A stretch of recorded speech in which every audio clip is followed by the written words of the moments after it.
میری جوان بیٹی اپنے موبائل میں اپنی تنہائی میں سب کچھ دیکھنے کے لیے فری ہے، ایک اللہ اس کو دیکھ رہا ہے، ایک اللہ اس کو دیکھ رہا ہے۔ اگر اس نے روزہ رکھا ہے تو روزہ اس کو یہ پیغام دے رہا ہے کہ اے بیٹی تو باپ سے تو چھپ گئی ہے، تو ماں سے تو چھپ گئی ہے، تو بہن سے تو چھپ گئی ہے، تو بھائی سے چھپ گئی ہے، تیرے ہاتھ میں موبائل ہے لیکن تیرا اللہ تجھے دیکھ رہا ہے، تیرا اللہ تجھے دیکھ رہا ہے، تیرا اللہ جانتا ہے تو کیا دیکھ رہی ہے۔ میرا جوان بیٹا بستر کے اندر گھس کے جب موبائل آن کرتا ہے کوئی اس کو دیکھنے والا نہیں ہے سوائے میرے اللہ کے۔ یاد رکھو میرا اللہ دیکھ رہا ہے، میرا اللہ جانتا ہے، میرے اللہ نے جن دو فرشتوں کی ڈیوٹی لگائی ہوئی ہے، وہ لکھ رہے ہیں، وہ دیکھ رہے ہیں، وہ ساری چیزیں پکچرائز ہو رہی ہیں، وہ پکچر سیو ہو رہی ہے، وہ ویڈیو بن رہی ہے، وہ ضائع نہیں ہوگی، کل قیامت کے دن پیش کر دی جائے گی۔ یہی تو ہم اپنے بچوں کو بھی نصیحت کرتے ہیں۔ اللہ رب العالمین قرآن مجید میں یہ بات فرماتے ہیں کہ اپنے چھوٹے بچوں کو یہ بات سمجھاؤ، یہ بات ذہن نشین کرو۔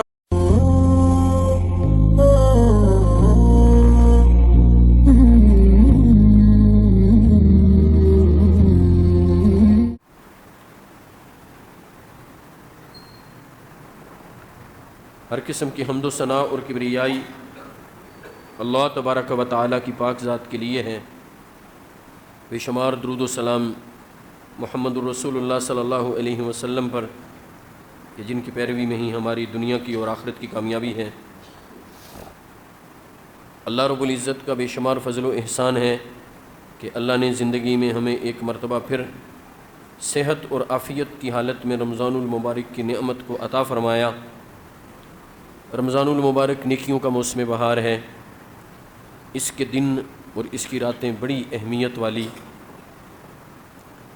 دن کو روزہ رکھا جاتا ہے اور راتوں کو قیام کیا جاتا ہے، اور اس مہینے میں اللہ رب العزت نے انسان کو نیکی کی مشق کرنے اور گناہ سے بچنے کا بھرپور موقع فراہم کیا ہے۔ اللہ نے اپنی رحمت اور کریمی سے انسان کے لیے ماحول کو بھی پوری طرح سازگار بنا دیا ہے۔ اس گئے گزرے دور میں بھی جو مادیت کا دور ہے، الحاد کا دور ہے، لادینیت کا دور ہے، دنیا پرستی کا دور ہے، خواہشات پرستی کا دور ہے، اس دور میں بھی اللہ رب العزت نے رمضان المبارک میں ہمارے لیے نیک اعمال کا ایک ماحول پیدا کر دیا ہے۔ اس حوالے سے ایک حدیث جسے امام بخاری، مسلم اور امام ترمذی بیان کرتے ہیں، میں امام ترمذی کے بیان کردہ الفاظ آپ کے سامنے پیش کروں گا۔ رسول اللہ صلی اللہ علیہ وسلم نے فرمایا، جب رمضان المبارک کی پہلی رات ہوتی ہے، صفدت الشیاطین و مردت الجن وغلقت ابواب النار فلم یفتح لها منها باب وفتحت ابواب الجنہ فلم یغلق منها باب وینادی مناد یا باغی الخیر اقبل و یا باغی الشر اکثر وللہ اتقاء من النار وذلک کل لیلہ او کما قال صلی اللہ علیہ وسلم۔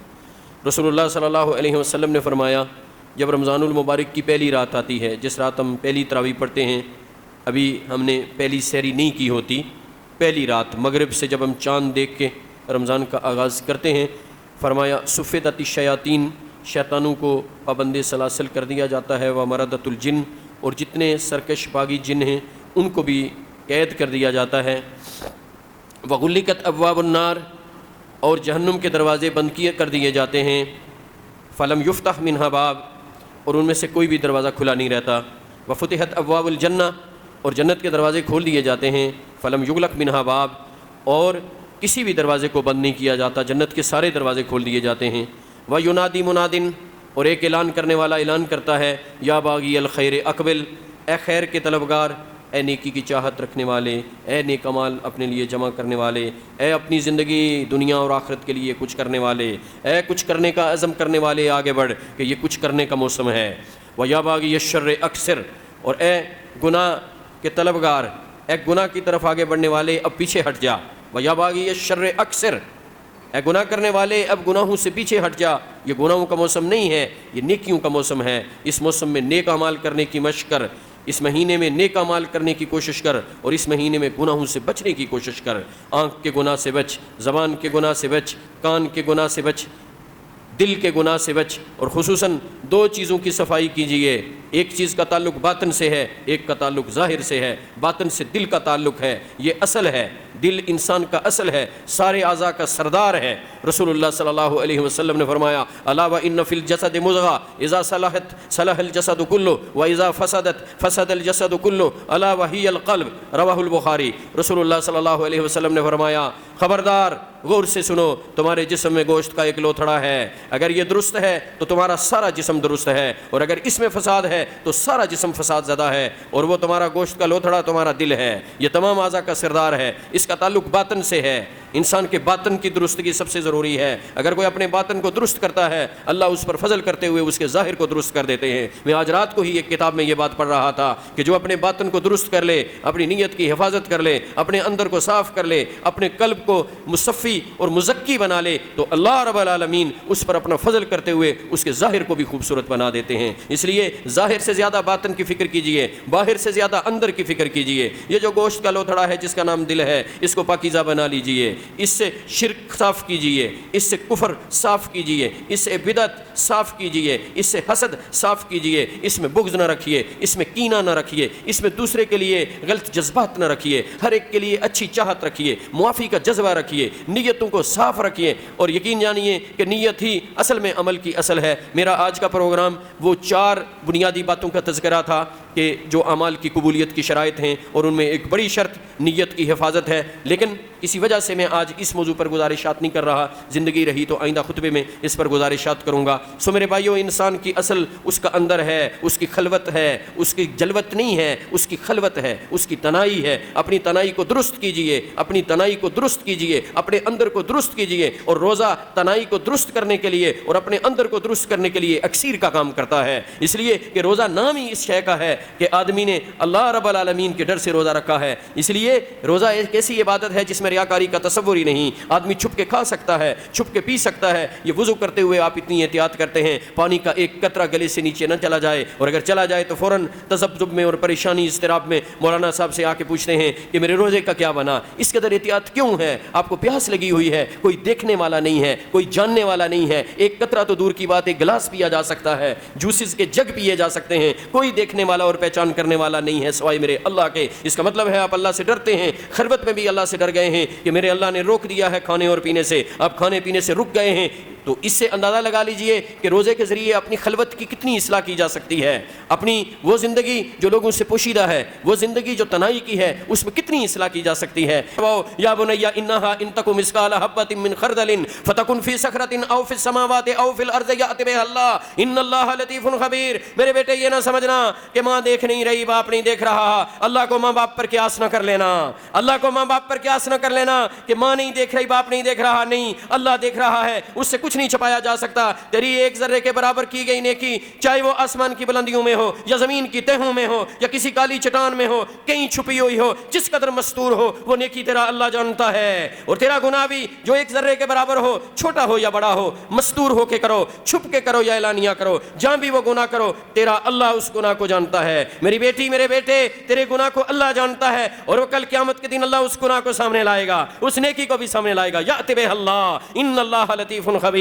میرا اللہ بڑا باریک بین ہے، میرا اللہ بڑا باریک بین ہے، اس سے کوئی شے نہیں چھپائی جا سکتی۔ سو میرے بھائیو، میں عرض کر رہا تھا اپنے اندر اور اپنی خلوت کو صاف کیجئے، اور دوسرا کام اپنے ظاہر میں سے جو آپ کی سب سے بڑی دشمن ہے وہ زبان ہے۔ ظاہری اعضاء میں سے ایک عضو میرا اور آپ کا بہت دشمن ہے، وہ میری اور آپ کی زبان ہے۔ اس کی حفاظت کیجئے، اس کو کنٹرول کیجئے، اس سے جو کہیے وہ کسی کی کردار کشی نہ ہو، وہ کسی کو زخمی کرنے والا جملہ نہ ہو، وہ کسی پر انگشت برداری نہ ہو، وہ کسی کو تنگ کرنے والا جملہ نہ ہو، وہ ایسا جملہ نہ ہو کہ کل میں اللہ کے حضور کٹہرے میں کھڑا ہو جاؤں، میرے خلاف اپلیکیشن آ جائے، اس نے مجھے یہ کہا تھا، وَيَأْتِي قَدْ شَتَمَ هَذَا وَقَذَفَ هَذَا وَأَكَلَ مَالَ هَذَا وَسَفَكَ دَمَ هَذَا وَضَرَبَ هَذَا فَيُؤْتَى هَذَا مِنْ حَسَنَاتِهِ وَهَذَا مِنْ حَسَنَاتِهِ فَإِنْ فَنِيَتْ حَسَنَاتُهُ قَبْلَ أَنْ يُقْسَمَ عَلَيْهِ أُخِذَ مِنْ خَطَايَاهُمْ فَطُرِحَتْ عَلَيْهِ ثُمَّ طُرِحَ فِي النَّارِ۔ کل قیامت کے دن ایسے نہ ہو کہ میں اپنی زبان کی وجہ سے پکڑا جاؤں۔ سو میرے بھائیو، یاد رکھیے ان دو چیزوں کی حفاظت کیجئے۔ میں عرض کر رہا تھا، اعلان کرنے والا اعلان کرتا ہے، یا باغی الخیر اقبل، اے خیر کے طلبگار آگے بڑھ، اے نیکیاں کرنے والے آگے بڑھ، و یا باغی الشر اکثر، اور اے شر کو چاہنے والے، اے گناہ کرنے والے اب پیچھے ہٹ جا، یہ گناہوں کا موسم نہیں ہے۔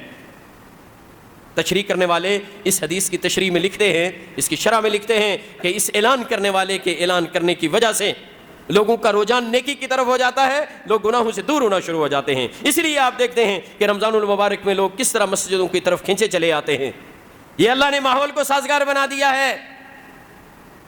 اور پھر اگلی بات بڑی خوبصورت، رسول اللہ صلی اللہ علیہ وسلم نے فرمایا وَلِلَّهِ عُتَقَاءُ مِنَ النَّارِ وَذَلِكَ كُلُّ لَيْلَةٍ، اور ہر ایک رات اللہ لوگوں کو جہنم کی آگ سے آزاد کرتے ہیں۔ میرے بھائیو، رمضان کی ہر رات جہنم کی آگ سے آزادی کی رات ہے، اور جو جہنم کی آگ سے آزاد ہو گیا وہ ہمیشہ کے لیے کامیاب ہو گیا۔ سب سے بڑی کامیابی تو جہنم کی آگ سے آزادی ہے، اور یہ کامیابی رمضان کی ہر رات کو ملتی ہے۔ اللہ رب العالمین کی رحمت، اس کا فضل، اس کی کریمی، اس کی مغفرت نقطۂ عروج پر ہے، at the highest level, at the peak level. یہ اللہ کی رحمت، اللہ کی مغفرت، اللہ رب العالمین کی معافی عروج پر ہے۔ کون ہے جو رات کو درست استعمال کرے؟ کون ہے جو مغرب ہوتے ہی الرٹ ہو جائے؟ کون ہے کہ جو کھڑے ہو کے قیام کرے، دن کو روزہ رکھے، اس پر اجر و ثواب، راتوں کو قیام کرے، اس پر اللہ رب العالمین کے ہاں اجر و ثواب؟ کہ رسول اللہ صلی اللہ علیہ وسلم نے فرمایا من صام رمضان ایمانا و احتسابا غفر له ما تقدم من ذنبه ومن قام رمضان ایمانا و احتسابا غفر له ما تقدم من ذنبه۔ جو دن کو روزے رکھتا ہے ثواب کی نیت سے اور اللہ کو راضی کرنے کے لیے، اللہ اس کے پچھلے سارے گناہ معاف کر دیتے ہیں۔ جو رات کی تاریکیوں میں میرے رب کے حضور قیام کے لیے کھڑا ہوتا ہے، اللہ رب العالمین کو یاد کرتا ہے، اس کی پاکی بیان کرتا ہے، اس کی تعریف کرتا ہے، اس سے کچھ مانگتا ہے، اس سے مغفرت طلب کرتا ہے، رسول اللہ صلی اللہ علیہ وسلم نے فرمایا غفر له ما تقدم من ذنبه، اللہ رب العالمین اس کے پچھلے گناہ معاف کر کے، اس کو پاک صاف کر کے، بالکل اس کی میل کچر دور کر کے اس کو مزکی اور مصفی بنا دیتے ہیں۔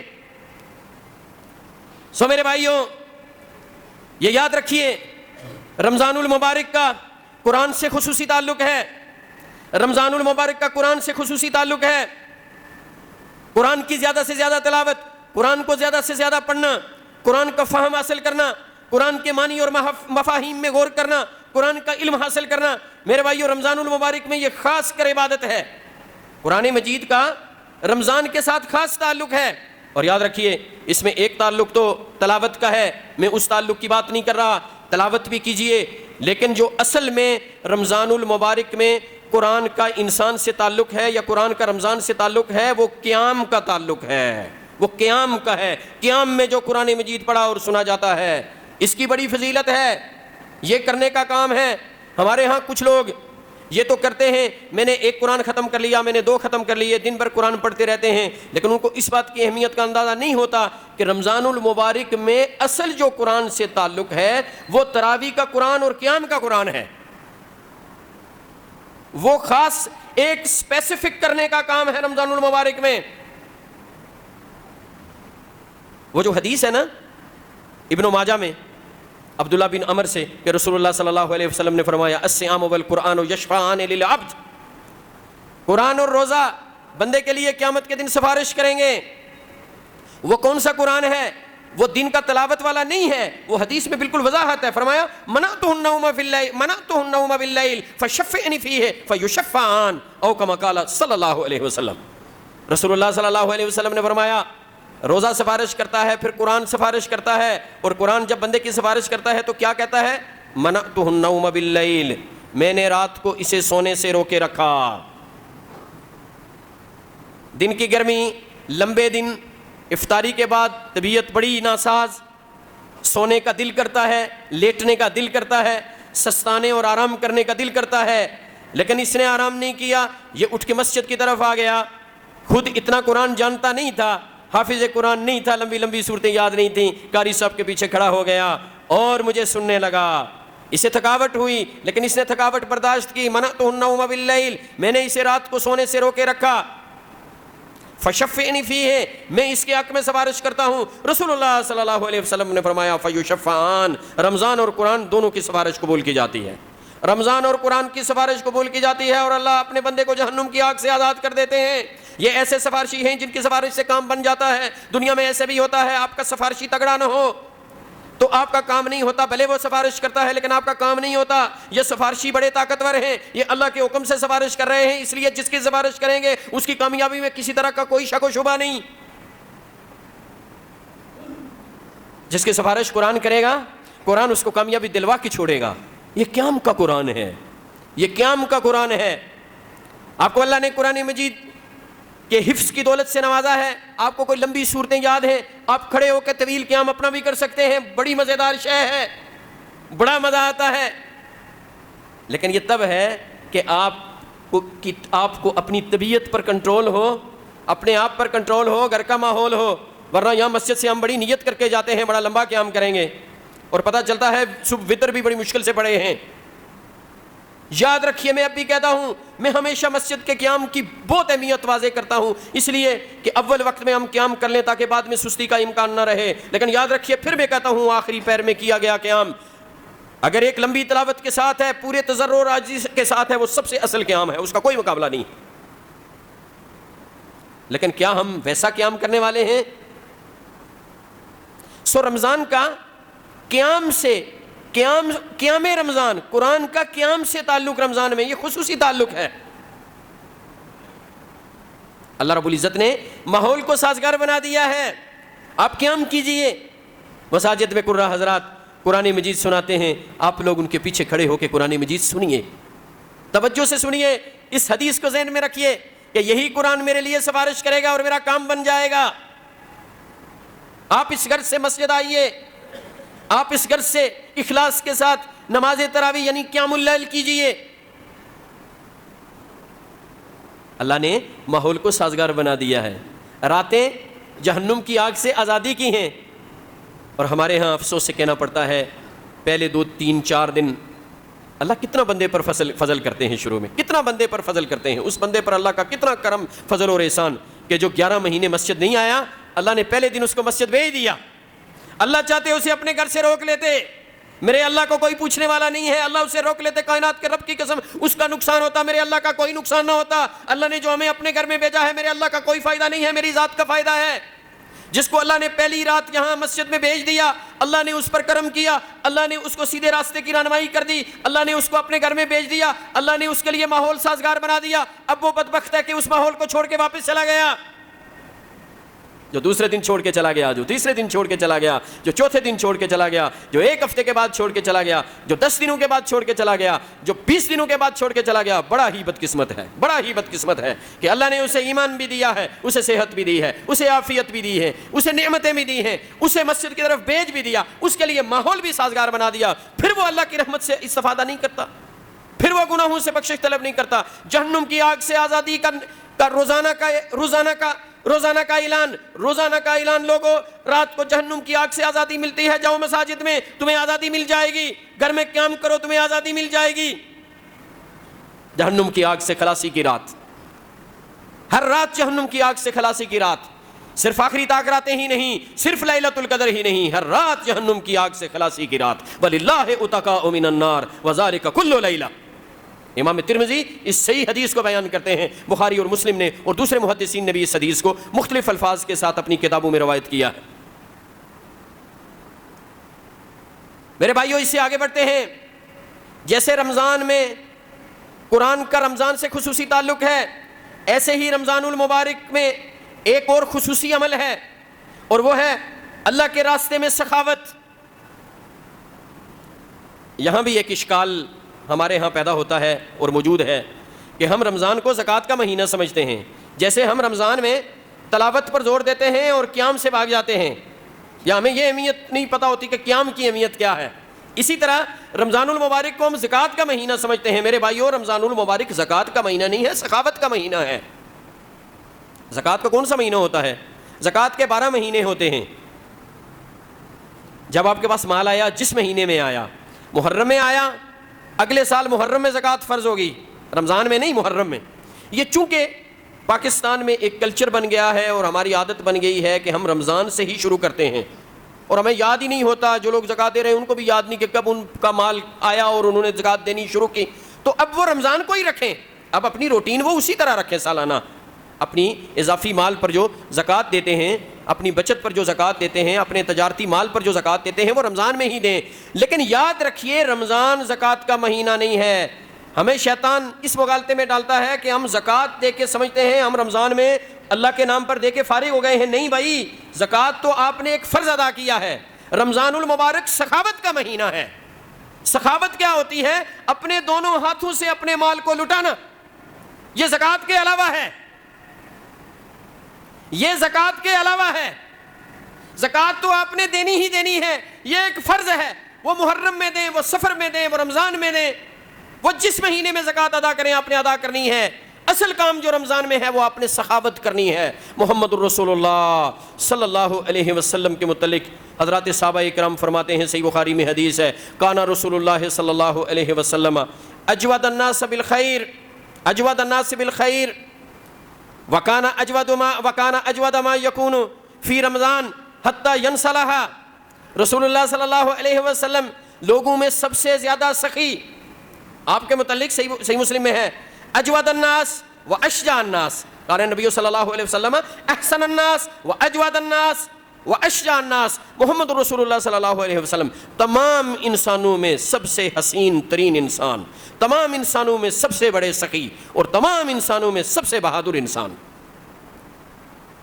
تو آپ سب سے زیادہ سخی، اس کے باوجود رمضان المبارک میں آپ سب سے زیادہ سخاوت کیا کرتے تھے. اس قدر سخاوت کیا کرتے تھے کہ اسی روایت کے آخر میں یہ الفاظ ہیں، کانا رسول اللہ صلی اللہ علیہ وسلم اجود بالخیر من الریح المرسلہ. جب جبریل آپ سے ملاقات کرتے اور قرآن مجید کا دور کرتے تو آپ کی سخاوت اس طرح ہوتی جیسے تیز آندھی چلتی ہے. آپ کی سخاوت پیک پر ہوتی. رمضان میں آپ کی سخاوت پیک پر ہوتی، آپ دونوں ہاتھوں سے اپنا مال دیتے.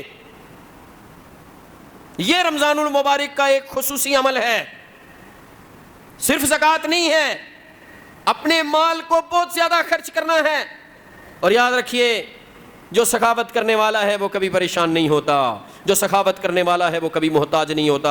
میں کاغذ پہ لکھ کے دیتا ہوں آپ کو، اگر صحیح محتاج ہو جائے تو میرا گریبان پکڑ لینا. چاہے جتنی مہنگائی ہو جائے، چاہے معیشت جتنی دگرگوں ہو جائے، چاہے کچھ بھی ہو جائے، زمین پر کچھ ہو جائے، صحیح محتاج نہیں ہوگا. یہ میں لکھ کے دینے کے لیے تیار ہوں.